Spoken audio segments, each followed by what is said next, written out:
ole din ren thlei hian ka thil lo sual bol lo nu kha ti la kha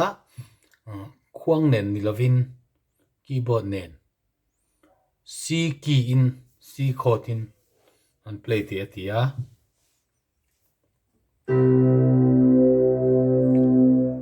ka thin lu sual bol lo nu kha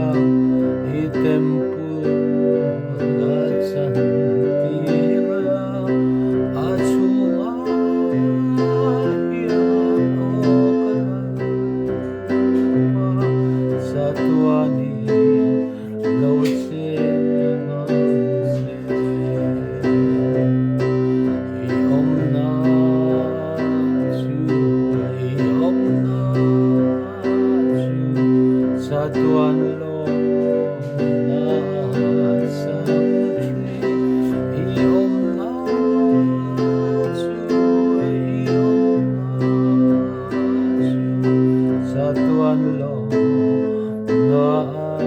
sa tre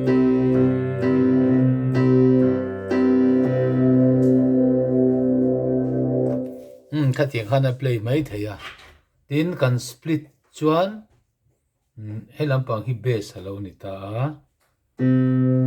leng khom thu khan sak thei bawk ani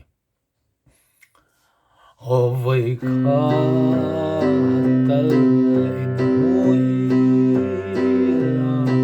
voi kha tal nang hui la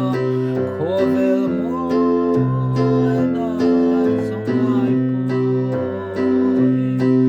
ale za in ni mo so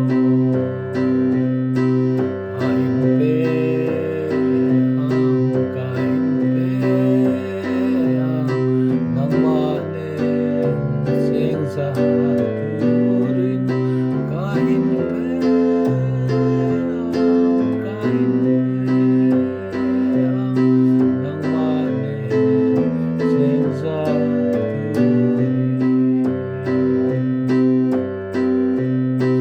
Olikya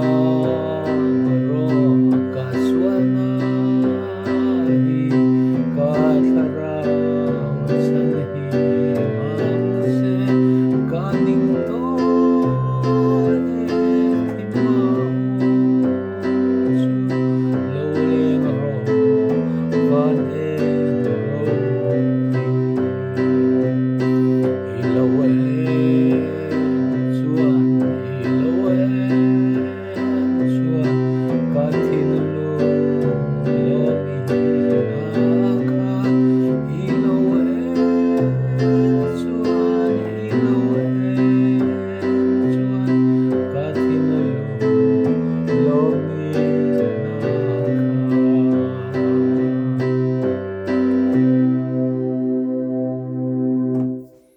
tuna kan sak ran zong ateng po kha chu bi ina kan zai tui tak tak mi te an lam chuan amuang deuh hret ani ka thin lu sual bol lo nu ka I tempu la chan tira a chunga hian okala pa sa tuani lo che ngang se I om na chu I om na chu sa tuan lo na sa tre I om na chu I om na chu sa tuan lo na sa tre